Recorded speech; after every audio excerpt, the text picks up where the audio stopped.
Russia তার পশ্চিমাঞ্চলীয় কুরস্কের কেন্দ্রস্থলে তীব্র আক্রমণাত্মক অভিযানে উত্তর কোরিয়ার সেনাদের ব্যবহার করছে বলে মঙ্গলবার দাবি করেছেন ইউক্রেন সশস্ত্র বাহিনীর commander in chief Oleksandr Syrskyi. Kyiv August থেকে সীমান্তবর্তী অঞ্চলটির একটি অংশ দখল করে রেখেছে।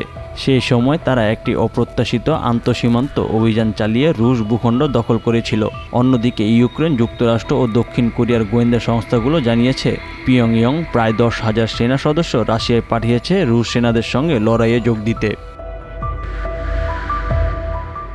রাশিয়া ইউক্রেন যুদ্ধ শুরু হয় 2022 সালে 24 ফেব্রুয়ারি। রাশিয়া ইউক্রেনের বিরুদ্ধে পূর্ণমাত্রায় সামরিক আক্রমণ শুরু করে, তবে এর শেকড় আরও গভীরে।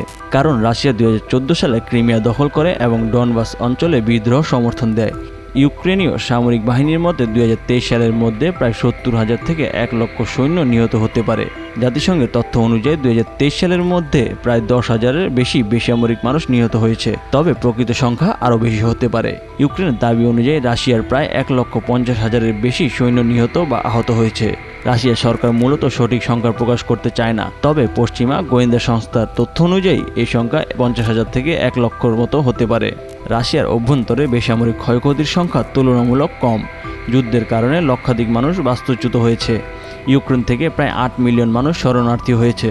শহরগুলো, বিশেষ করে মারিউপোল, বাখমুত ও খার্কিভ অঞ্চলে ব্যাপক ধ্বংসযজ্ঞ হয়েছে। এই যুদ্ধে রুশ ও ইউক্রেনের কয়েক ট্রিলিয়ন ডলার ক্ষতি হয়েছে। গোটা দুনিয়াতে যত ক্ষতি হয়েছে তার হিসাবের জন্য গবেষণা প্রয়োজন, কারণ গোটা দুনিয়ার ব্যবসা, উৎপাদন, পণ্যমূল্য বৃদ্ধি, জীবনযাত্রার খরচ বৃদ্ধি হয়েছে।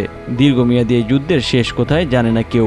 গোটা বিশ্ব তাকিয়ে আছে ট্রাম্পের দিকে, কারণ যুদ্ধের থেকে ব্যবসাকে তিনি প্রাধান্য দেন।